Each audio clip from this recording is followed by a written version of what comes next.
سورۃ الانعام کی آیت نمبر 145 145۔ سورۃ الانعام کا 18واں رکوع اور 8ویں پارے کا 5واں رکوع۔ اس رکوع کی پہلی آیت میں یہ بیان کیا جا رہا ہے کہ اے کافروں، تم جو اپنی مرضی سے چیزیں حرام کرتے ہو وہ چیزیں حرام نہیں ہیں، اور جو چیزیں اللہ نے حرام کی ہیں تم ان چیزوں کو کھاتے ہو۔ تمہیں عقل سے کام لینا چاہیے اور جو گندی چیزیں ہیں ان سے تم اجتناب کرو۔ قل، اے محبوب آپ فرمائیے، لا اجد فی ما اوحی الی محرما علی طاعم یطعمہ۔ اے محبوب آپ فرمائیے، میں نہیں پاتا اس میں جو میری طرف وحی ہوئی کسی کھانے والے پر کوئی کھانا حرام، الا مگر، یعنی مجھ پر جو وحی ہوئی ہے اس وحی کے مطابق کھانے والے پر صرف یہی چیزیں حرام ہیں، ان یکون میتتن، یہ کہ مردار ہو، او دم مسفوحا، یا رگوں کا بہتا خون، او لحم خنزیر، یا خنزیر کا گوشت، بد جانور کا گوشت، فإنہ رجس، کہ وہ نجاست ہے، گندگی ہے، او فسقن، یا وہ بے حکمی کا جانور، نافرمانی کا جانور، اہل لغیر اللہ بہ، جس کے ذبح میں غیر اللہ کا نام پکارا گیا۔ یہاں پہ فرمایا گیا کہ قل، اے محبوب آپ فرمائیے ان جاہل مشرکوں سے جو حلال چیزوں کو اپنی نفس کی خواہش سے حرام کر لیتے ہیں، آپ ان سے فرمائیے کہ میں نہیں پاتا اس میں جو میری طرف وحی ہوئی کسی کھانے والے پر کوئی کھانا حرام، مگر ان کھانوں کو میں حرام پاتا ہوں۔ اس میں تنبیہ ہے کہ حرمت شریعت کی جہت سے ثابت ہوتی ہے، نفس کی خواہشات اور اپنی عقل سے کوئی چیز حرام نہیں ہوتی۔ تو جس چیز کی حرمت شریعت میں وارد نہ ہو اس کو ناجائز اور حرام کہنا باطل ہے، اور حرمت کا ثبوت یا تو قرآن کی آیت سے ہوگا یا حدیث پاک سے ہوگا۔ یہاں پہ فرمایا گیا کہ میتتن، مردار حرام ہے۔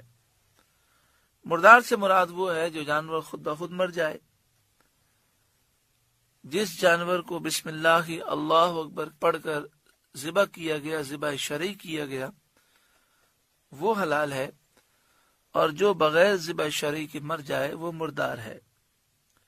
او دم مسفوحا، رگوں کا بہتا خون، تو جو خون بہتا نہ ہو وہ حرام نہیں، جیسے کلیجی، جگر، اسی طرح تلی، یہ حلال ہے کیونکہ یہ خون جمع ہوا ہے۔ او لحم خنزیر فإنہ رجس، خنزیر کے گوشت کا ذکر کیا گیا اور فرمایا گیا بے شک وہ نجاست ہے، رجسن۔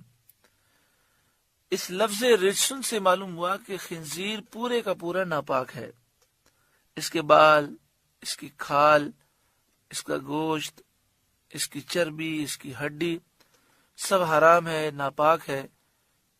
لیکن چونکہ عام طور پر خنزیر کا گوشت ہی کھایا جاتا ہے تو اس لیے یہاں پر حرام کھانوں میں خنزیر کے گوشت کا ذکر ہے۔ او فسقن اوہل لغیر اللہ بہ، نافرمانی کا جانور ذبح کے وقت جس پر غیر اللہ کا نام پکارا گیا۔ تو جس جانور پر غیر اللہ کا نام لیا جائے یا جس جانور پر ذبح کے وقت جان بوجھ کر اللہ کا نام چھوڑ دیا جائے وہ مردار ہے۔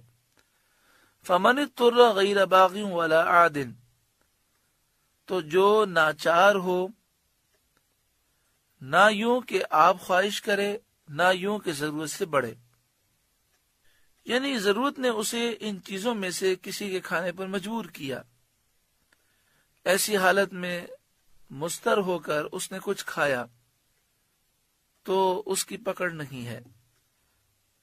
فَإِنَّ رَبَّكَ غَفُورٌ رَحِيمٌ، تو بے شک اللہ بخشنے والا مہربان ہے۔ اضطرار یا مستر ہونے سے مراد یہ ہے کہ اتنا بھوکا ہو، کھانے کے لیے حرام کے علاوہ کوئی چیز نہ ہو، اور اگر نہیں کھائے گا تو وہ مر جائے گا، تو جان بچانے کے لیے 2-3 لقمے یا جتنے لقمے جان بچانے کے لیے ضروری ہوں وہ کھا سکتا ہے۔ اور اسی طرح اتنا پیاسا ہو کہ پیاس سے مر جائے گا تو جان بچانے کے لیے 2-3 گھونٹ یا جتنے بھی اس کے لیے جان بچانے کے لیے ضروری ہوں وہ پی سکتا ہے، اس سے زائد پینے کی اجازت نہیں۔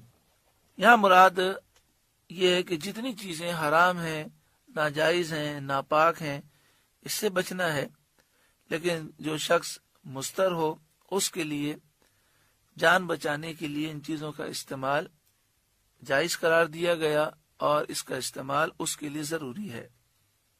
شرعی مسئلہ سمجھ لیں کہ اگر خنزیر سامنے ہو اور جان بچانے کے لیے وہ نہ کھائے اور اس حال میں مر جائے تو ہمارا احناف کا موقف یہ ہے کہ وہ گناہ گار ہوگا۔ اسی طرح پانی موجود نہیں اور شراب ہے، شراب پینا تو حرام ہے، لیکن جان بچانے کے لیے پیاس کی شدت کے باعث اگر شراب پی لے تو جان بچ جائے، لیکن پھر بھی نہ پیے اور پیاس سے مر جائے تو یہ گناہ ہے، کیونکہ ایسی حالت میں یہ حرام چیزیں اس کے لیے جائز ہو جاتی ہیں، مگر پھر وضاحت کی جاتی ہے اتنی جائز ہوتی ہیں جس سے جان بچ جائے۔